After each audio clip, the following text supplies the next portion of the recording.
La noticia de la semana es sin duda el apagón eléctrico sin precedentes del pasado lunes. Las graves consecuencias han afectado a 70 millones de personas en España, Portugal y sur de Francia. Colapso en el transporte, en las telecomunicaciones, en los hospitales, en el agua corriente, en los comercios y caos social durante horas en las que la información brilló por su ausencia y en las que el desconcierto se apoderó de todos. En los próximos minutos hablaremos de las derivadas políticas del apagón y conversaremos con un especialista en el cónclave que la semana que viene va a empezar a dilucidar quién será el sucesor del Papa Francisco. Comienza Claves de Actualidad.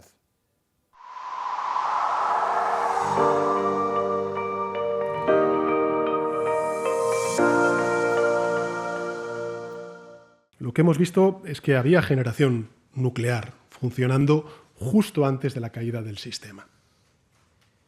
Había generación nuclear funcionando antes de la caída del sistema y se desconectó, al igual que el resto de tecnologías, y que se van a hacer las reformas y se van a tomar las medidas necesarias para que esto no vuelva a suceder y, evidentemente, vamos a exigir las responsabilidades pertinentes a todos los operadores privados. Si la caída de la electricidad en nuestro país, si un apagón eléctrico y un apagón de telecomunicaciones no conlleva la declaración de una emergencia nacional inmediata, es que ya no hay ningún supuesto posible en el que la emergencia nacional este gobierno la asuma y que asuma el mando y la tutela de los ciudadanos de nuestro país. Hola, ¿qué tal? Muy buenas. Me acompañan para hablar del apagón eléctrico y del debate político al que abre paso Gemma Robles, directora de la red de contenidos de Prensa Ibérica. ¿Qué tal? Buenas. Y Ferran Boiza, director adjunto del periódico. ¿Cómo estamos? Buenas. Lo primero, ¿tenéis ya kit de supervivencia en casa? Pandemia, Filomena, volcán, riada, apagón. Tengo que decir que no, pero que no soy un buen ejemplo. Ha quedado claro que hay que tenerlo. Pues como se entere von der Leyen, que está en Valencia estos días. Yo tenía velas en casa aromáticas, pero funcionaban igualmente y tenía pilas, con lo cual algo pude sobrevivir. Es una parte importante. Bueno, pongámonos ya serios, que lo que ha ocurrido esta semana realmente ha sido serio. Un apagón eléctrico sin precedentes. Pregunto, ¿ha informado el gobierno a tiempo? ¿Pensáis que además de apagón eléctrico hubo el lunes apagón informativo? No sé si apagón informativo o no, porque hubo información finalmente. Otra cosa es que creo que quizá hubiera acompañado a los ciudadanos tener algo más de información sobre lo único que se podía informar, que era sobre lo que estaba haciendo el gobierno y el Estado, en este caso, para intentar solucionar la situación un poco antes de la hora a la que salió oficialmente el presidente del gobierno. Quizá eso hubiera ayudado a acompañar más a unos ciudadanos que, por otro lado, tenemos que recordar que se podían informar, depende de la zona en la que estuvieran y depende de los medios que tuvieran, porque recordemos que ha sido un apagón energético, pero que ha afectado también a las telecomunicaciones en unas zonas más profundamente y durante más horas que otras, y los medios de comunicación todos hemos hecho lo que hemos podido por llegar al máximo número de personas posibles, pero no a todas les ha sido igual de fácil, ¿no? Yo creo que la comunicación del gobierno ha sido realmente muy mejorable. La caída del suministro se produce a las 12:33 de la mañana. El presidente no aparece ante los ciudadanos a las 6 y largo de la tarde. Son más de 5 horas. Hay un apagón informativo que se suma al apagón energético. Durante ese periodo de tiempo, de esas 5 horas largas, la única comunicación oficial que tuvimos fueron unos tuits del ministro de Transportes, Óscar Puente. Es manifiestamente insuficiente la información que se hizo llegar a los ciudadanos, y además se puede comparar con el corte de suministro no fue solo en España, fue en Portugal también. El primer ministro portugués salió varias horas antes. Es cierto que para responsabilizar a España, pero salió varias horas antes que el presidente Pedro Sánchez a dar explicaciones a sus ciudadanos, con lo cual yo creo que ha habido un apagón de comunicación muy importante, porque además 48 horas después del eléctrico tampoco tenemos muy claro exactamente qué ha sucedido ni el por qué. Por tanto, no solo se produjo en el inicio del apagón también un error grave de comunicación por parte del Ejecutivo, sino que eso se mantiene porque continuamos a oscuras, informativamente hablando, sobre lo que ha sucedido en este país el lunes pasado, porque no se dan explicaciones ni convincentes ni no convincentes desde el Gobierno. No se puede decir que sabemos la causa y que no se va a poder repetir cuando no nos han explicado cuál es la causa. Todavía no lo sabemos. Eso es yo creo que eso es un error de comunicación de crisis muy grave por parte del Ejecutivo de Sánchez. Eso iba a comentar, ¿no? Sabemos que hubo un descenso drástico, un descenso brusco en la energía, pero no sabemos la causa concreta ni los responsables, ¿no? Sánchez habló de exigir responsabilidades a los operadores privados. Este miércoles Beatriz Corredor, desde Red Eléctrica Española, señala que nada falló en su red y apunta también a las eléctricas. El asunto, desde luego, va a traer cola. Es que yo creo que ahora lo de exigir responsabilidades sí que creo que es pronto. Lo que se puede exigir sin duda es información rápida, transparente y desinteresada. Y aquí creo que está un poquito también el núcleo de la cuestión. Sabemos que en la tarde de este jueves las empresas energéticas, además de Red Eléctrica, están obligadas a entregar al Gobierno toda la información de la que dispongan. Lo ha exigido el Gobierno en un requerimiento. Recopilar toda esa información, según nos están explicando los agentes afectados, no es fácil porque cada agente afectado a la vez tiene debajo otras 200 empresas o subcontratas, etcétera, que también tienen que dar una información que es absolutamente necesaria, según dicen los expertos, para saber qué ha ocurrido en cada microsegundo para poder reconstruir lo que sucedió en esos momentos. Hasta que eso no se sepa, no se va a saber a ciencia cierta quién o quiénes son responsables de esta situación, y tenemos que tener en cuenta que dependiendo de quién o quiénes sean responsables, aparte de las responsabilidades individuales, empresariales, gubernamentales, las que sean, que tenga que haber, además habrá unas consecuencias económicas, evidentemente, porque aquí hay aseguradoras y también gabinetes jurídicos de distintas empresas esperando a ver a quién se señala como responsable, más una investigación abierta a la Audiencia Nacional. Pero da la sensación, ¿no?, de que el Gobierno, Sánchez, de alguna manera desconfía de las empresas del sector eléctrico y las señala incluso, ¿no?, a tenor de lo que ha venido diciendo. No solo desconfía, sino que yo tengo la sensación de que el Gobierno pasaba por allí, de que esto no tiene nada que ver con el Ejecutivo. Perdone, ustedes puede culpar a las eléctricas, puede culpar a quien sea. Si culpa a alguien, es que a lo mejor tiene más datos de los que está facilitando en público, ¿no? Estaría bien que nos lo hicieran llegar. Pero es que además es que el Gobierno tiene una obligación de supervisión.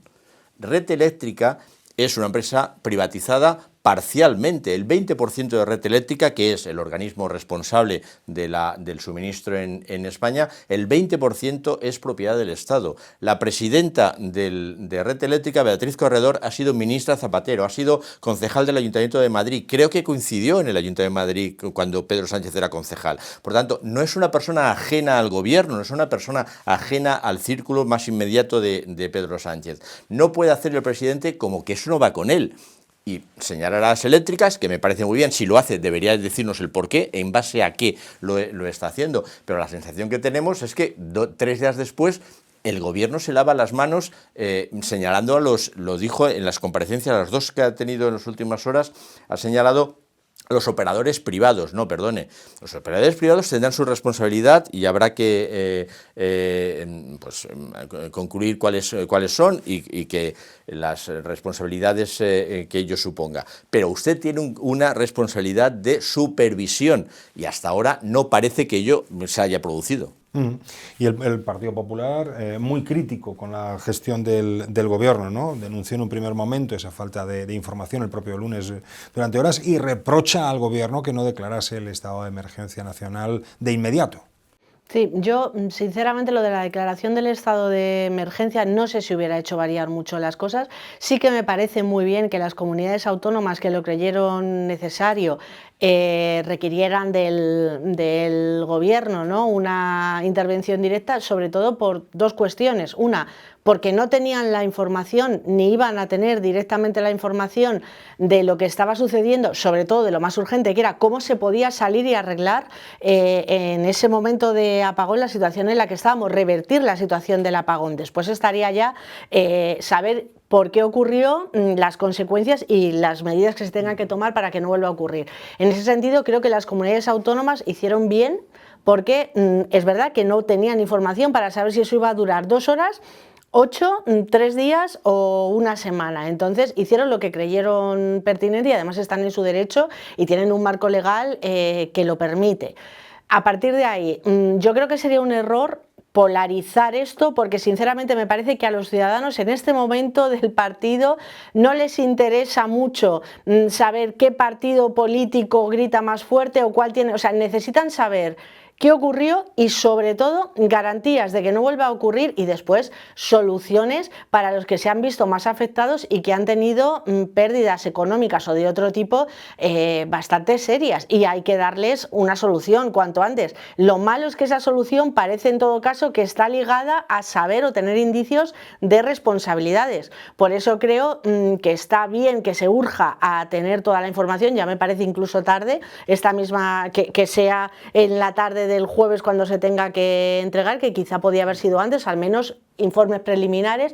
Y luego una cosa con la que estoy totalmente de acuerdo es pedir una investigación objetiva en lo posible a la Unión Europea, algo en lo que han coincidido España y Portugal. Me parece que está bien que haya un agente externo, sí, que pueda hacerlo, porque además estamos sujetos a una política europea de transición ecológica que algo también tendrá que decir aquí. 8 comunidades, ¿no?, solicitaron finalmente la declaración de la emergencia nacional. ¿Se ha aprendido algo desde la riada?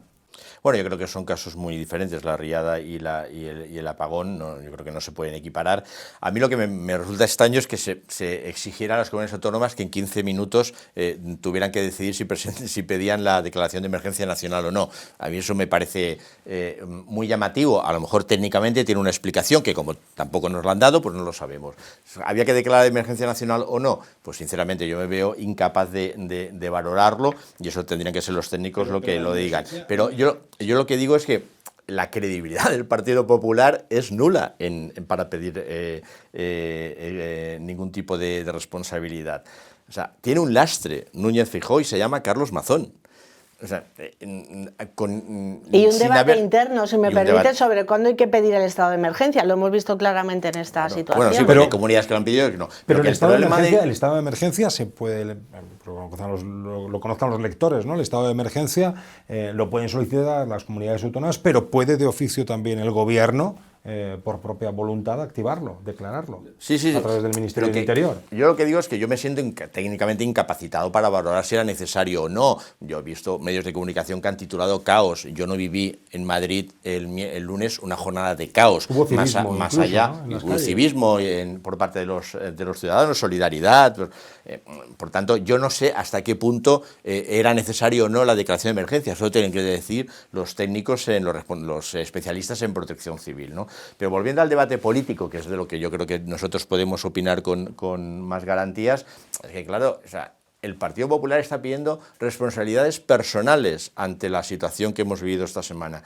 Pero es que ustedes no han asumido ninguna responsabilidad personal por lo que pasó en la Dana. Y no estoy equiparando las emergencias, porque no tiene nada que ver una y la otra, entre otras cosas porque en la Dana murió muchísima gente.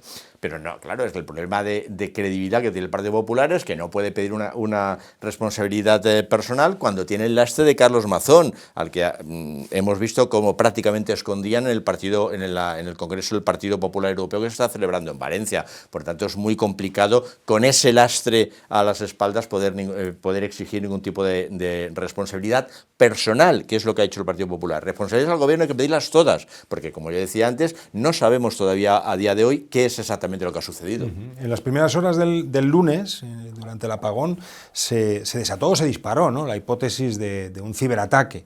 Red Eléctrica lo descarta. El gobierno, yo creo que con mayor prudencia en este caso, no conociéndose todavía la causa exacta, de momento ha dicho que no se descarta ninguna hipótesis. Bueno, no se puede descartar ninguna hipótesis porque todos los informes que se han presentado hasta ahora, los pocos que se han presentado, como es normal, son preliminares. Es decir, esto es un puzzle. Hasta que no estén todas las piezas del puzzle va a ser muy difícil que ninguno de los organismos que pueden hacer un informe sobre esta situación puedan completarlo, ¿no? Entonces, lo que sí que parece es que los que se encargan de la seguridad nacional, en los informes preliminares, dicen que con la información que tienen hasta ese momento, no parece que haya pruebas claras de ningún ataque, pero esta mañana la propia Beatriz Corredor comentaba que ella, que es Red Eléctrica, habían descartado eso con los primeros indicios y con el tipo de ciberataques que ellos conocen, pero que claro, necesitan los informes completos de los expertos de seguridad porque cada día se inventan no sé cuántos nuevos modos de atacar,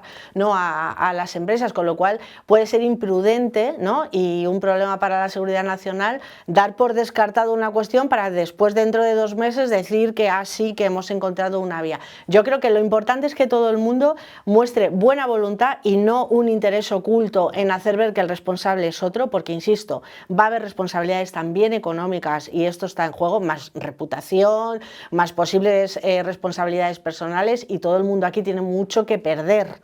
Mucho que perder, y los ciudadanos lo que necesitan es una información transparente. Por eso todas las investigaciones que se puedan hacer de manera objetiva creo que deben ser bienvenidas. Y una última cuestión, ¿creéis que este apagón, el apagón del lunes, puede reavivar el debate sobre el cierre de las nucleares por la cuestión de la seguridad en el suministro, ¿no? En un momento, en una coyuntura en la que el gobierno está defendiendo mantener el calendario previsto y el Partido Popular está pidiendo abiertamente en muchas comunidades posponerlo, retrasarlo?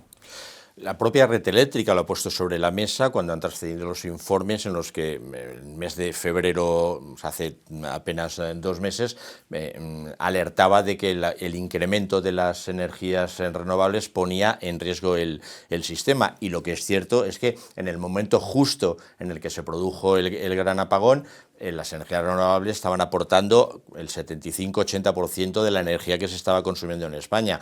Es lícito ponerlo sobre la mesa, porque además las centrales nucleares generalmente, dicen los expertos, que tienen una labor de equilibrio del sistema. Yo no soy ingeniero, no tengo esa información. A mí lo que me sorprende es que el presidente del gobierno, sin facilitar ningún dato, ni de nuevo explicarnos por qué hace esas aseveraciones, diga con tanta claridad que no tiene nada que ver las centrales nucleares y que, al contrario, que las centrales nucleares fueron un problema.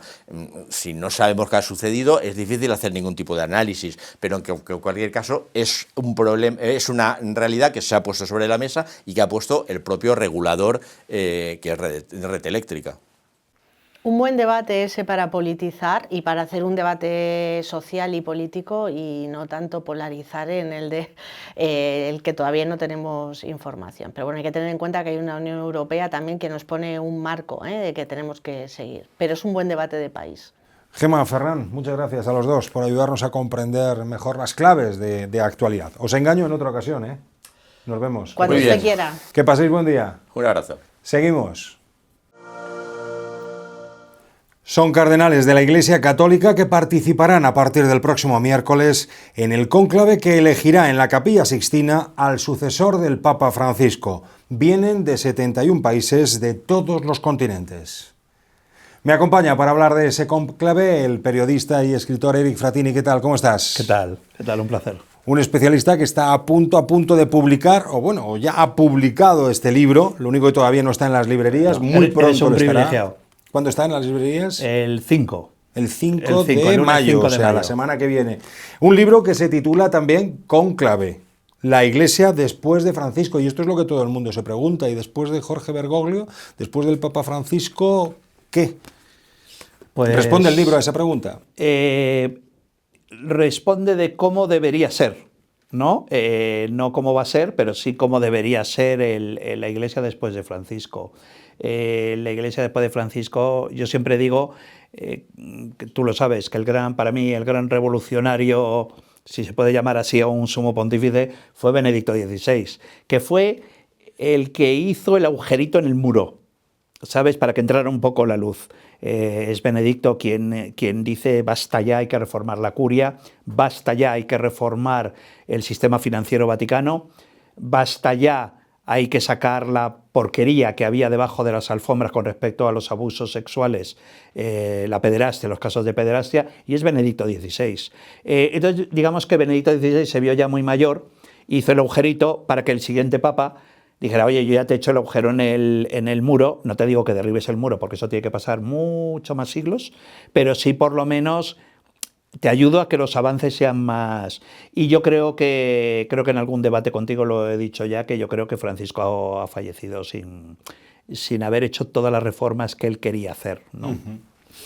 Vamos a seguir hablando del libro, no sea que me hagas lo de Paco Umbral a Mercedes Milá, pero como especialista quería preguntarte, ¿no? A unos días ya de que comience el cónclave, este programa se llama Claves de Actualidad, y lo que buscamos son claves de actualidad para que los lectores interpreten los hechos, las noticias. Comienza el cónclave. ¿Podrías brevemente, casi como para dummies, explicarnos brevemente en qué consiste el proceso de votación, la mecánica, los tiempos? Sí, antes ha habido las congregaciones y las murmuraciones que están sucediendo ahora. ¿Son conversaciones? Sí, las congregaciones están convocadas por el colegio cardenalicio, que pueden asistir tanto electores como no electores, y se tocan diferentes temas. Por ejemplo, puede haber un candidato, por ejemplo, papable, que te puedo decir, un ejemplo, Tagle, y Tagle va a presentar... El filipino. Y Tagle va a presentar un texto sobre o tanto doctrinal, a lo mejor como político, y se le escucha, porque puede ser un papable, ¿no? Es decir, que ahí, digamos que el programa lo establece Giovanni Battista Re, que es el cardenal decano, y el cardenal Farrell, que es el camarlengo, son los que deciden el programa. Y luego están las murmuraciones, que son muy importantes. La murmuraciones está formada por murmurados, jugando con la palabra purpurados, donde son reuniones muy pequeñas, secretas, en lugares, a lo mejor puede ser un reservado de un restaurante de Roma, donde se reúne, yo agrupo al grupo de italianos y tú agrupas al grupo de africanos. Entonces nos sentamos para negociar. Si tú apoyas un candidato mío a pontífice, ¿aceptarías la Secretaría de Estado en alguien de tu grupo? Y ahí se negocia. Y a partir del 7, ¿no? A partir del miércoles que viene es cuando ya son las votaciones. Sí, un cardenal me dijo, Fratini, recuerde siempre que cuanto más congregaciones, menos fumatas. Y así es, porque ya quieren llegar más o menos todo, no todo, pero sí más o menos estipulado qué candidatos. El día 7 comienza el cónclave, ¿vale? No es importante, porque empieza con una misa que se llama Proeligendo Sumo Pontífice, que es una misa, y luego a partir de ahí hay una primera votación, que le llaman una votación de tanteo. Y la votación de tanteo es que todo el mundo vota a cualquiera. Yo soy amigo tuyo y tú me votas. Tú me invitaste un día a almorzar y yo te voto. Y entonces salen 30, 40 nombres. No es importante esa votación. Las votaciones importantes comienzan el día siguiente, el día 8. El día 8 porque hay 4 votaciones ya y van a... ¿Y ahí ya puede haber fumata bianca? No creo. Históricamente,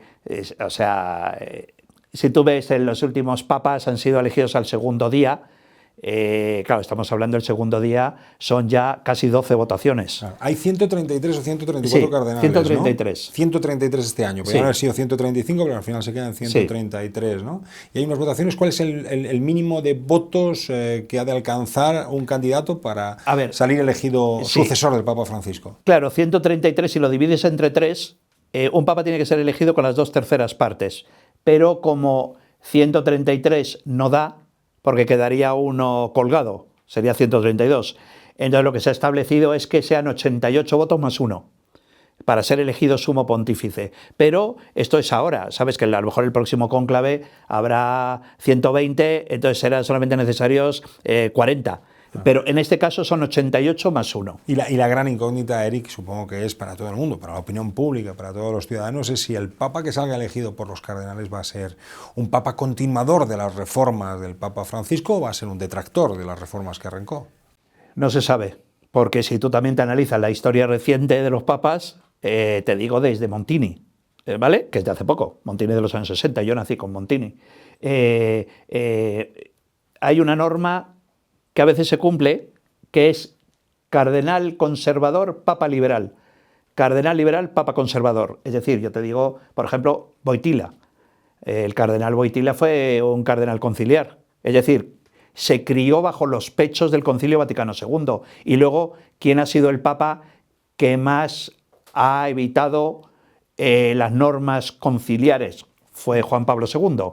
Benedicto XVI fue un cardenal muy conservador, como prefecto de la Congregación de la Doctrina de la Fe, donde no se movía una pluma sin que él lo supiera, desde el punto de vista doctrinal, y luego fue un papa que, si lo analizas sus 8 años de pontificado, fue un papa más o menos liberal, si podemos definir así a los papas, que no se les puede definir así. Y otra definición de los cardenales en este caso, ¿no? De alguna manera el libro es una crónica del enfrentamiento entre los extrovertidos e introvertidos, ¿no? y los introvertidos, ¿no? Los extrovertidos son los acólitos o los partidarios del Papa Francisco, y los introvertidos entiendo que son el ala más conservador de la curia. Los introvertidos son el grupo liderado por el triunvirato. El triunvirato es Burke, Raymond Burke, el americano, Gerhard Müller, que es alemán, y Robert Sarah, que es el cardenal de Guinea-Conakry. Y luego los extrovertidos es un grupo que le llaman el Consejo de los Seis, que es un grupo que crea Francisco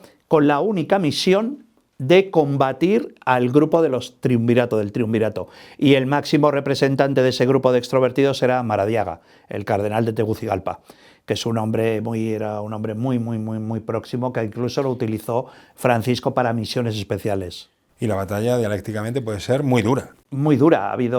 Es decir, yo dedico un capítulo entero a... Porque, claro, la imagen que se tiene de Francisco es el papa bueno, el papa de los pobres, el papa de los inmigrantes. Efectivamente, déjame decirte que he conocido ya bastantes papas en mi vida, soy muy mayor, y nunca he conocido un papa de los ricos, nunca he conocido ningún papa de los millonarios, siempre he conocido a los papas con un mensaje absolutamente a favor de la humildad y la pobreza, ¿no? Pero déjame decirte que este papa, desde el punto de vista político, que dentro de la curia vaticana, ha sido un papa que no ha tenido piedad. Eso lo defendemos absolutamente Javier Cercas y yo. Javier Cercas, que sabes que ha escrito un libro maravilloso con la autorización del Papa Francisco. Y yo, es decir, dedico un capítulo a todos los altos miembros de la curia que Francisco les ha cortado la cabeza sin piedad. Pero déjame leer, porque en la nota que ha enviado la editorial Espasa se lee textualmente, lo leo textualmente, literalmente, dice: eran muchos los que buscaban desacreditar a Francisco, los que querían acallarlo y los que deseaban verlo muerto. Estas son palabras mayores. Sí, bueno, eso es un poco las frases que salieron del propio Papa, del propio Francisco. Francisco, cuando tiene la primera crisis de salud, antes que esta ya es la que ha llevado que ha provocado su fallecimiento, ¿no? Porque él ya estaba muy mal.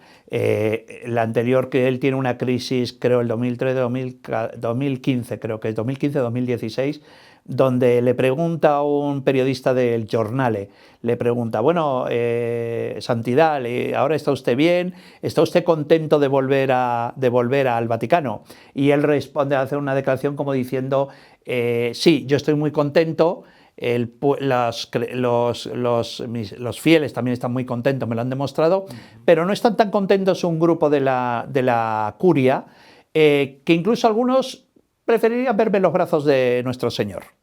No. Lo dijo él, y lo ha repetido ya varias veces, lo dice, creo que en sus 12 años de pontificado, creo que lo repite 3 veces o 2 veces. En el libro dices que el Papa Francisco ha sido sin duda uno de los papas más controvertidos que han ocupado la cátedra de Pedro, ¿no? Sí. Y dices también que puede que haya sido el más querido, pero también el más odiado, ¿no? ¿Qué temas, a tu juicio, han sido los que en el pontificado de Francisco han sido los más controvertidos? Yo creo que desde el punto de vista de los creyentes no ha sido muy querido, porque tú lo habrás oído, lo llamaban el Papa Rojo. ¿Por qué? Porque mientras el Papa Francisco ha sido... Bueno, o querido por unos y no también, querido por otros. Sí, pero yo te digo también los dos sectores que hay. El sector muy conservador es porque le acusan a Francisco de haber sido totalmente duro con las críticas a las deportaciones de Trump, a la guerra de Ucrania contra las declaraciones contra Putin o contra Netanyahu en la guerra de Gaza. Pero curiosamente, que está claro, que es que tienen que serlo, ¿no? Con los tres. Pero curiosamente ha sido muy tibio con las críticas a Maduro o las críticas a Daniel Ortega. Ellos alegaban, el Vaticano alegaba, la Secretaría de Estado alegaba que, claro, que es que la política vaticana es mucho mejor en silencio y poco a poco, ¿no? Es decir, fuera de los titulares de los medios de comunicación. Pero curiosamente, caray, el Papa no le ha dado ni 2 días a Trump para empezar a criticarlo, o a Netanyahu con la guerra de Gaza, o que tardó bastante en hacer declaraciones con respecto a la muerte de los ataques de Hamas cuando matan a tantos israelíes en aquel festival de música. Tardó bastante el comunicado oficial del Vaticano. Luego llegó, pero tardó. Entonces, es decir, que eso ha provocado que un sector muy conservador de creyentes le critiquen, y luego hay otro grupo de creyentes más liberales que le acusan de no haber llevado a cabo las reformas que él había dicho que iba a llevar. Por ejemplo, la vuelta de los divorciados a la Iglesia Católica, que están fuera de la Iglesia, que no pueden comulgar. Otra cosa es las creencias, siguen teniendo en el corazón, la fe se lleva en el corazón y en las conversaciones que tú tengas con Dios como creyente. Pero están fuera de la Iglesia, no pueden comulgar. ¿Por qué? Porque se han divorciado, o porque han tenido la mala suerte o la mala fortuna de haberse casado con un divorciado, con una divorciada, no siendo ellos solteros. Entonces, claro, eso les ha dejado fuera de la Iglesia. O, por ejemplo, la comunidad LGTBI, que esos famosos, que vosotros lo disteis, la famosa frase, ¿quién soy yo para condenar? Perfecto, lanza un comunicado o una orden pontificia a los religiosos para que bauticen a los niños que tienen la fortuna o la poca fortuna, yo ya no entro en eso, de que tiene 2 papás, o tienen 2 mamás, o tienen una mamá cuya hija ha nacido por fecundación in vitro, que todavía ocurre en España, porque en España ocurre, que va a una iglesia, oiga, que quiero bautizar a mi hija. No, es que no puede ser bautizada porque es que tiene 2 papás. Entonces, esos avances y esas frases rimbombantes que nos gustan mucho a los periodistas del Papa Francisco, pues se ha quedado en eso. Solo frases de gaseosas, que no ha hecho absolutamente nada para evitar eso. Volvamos al cónclave.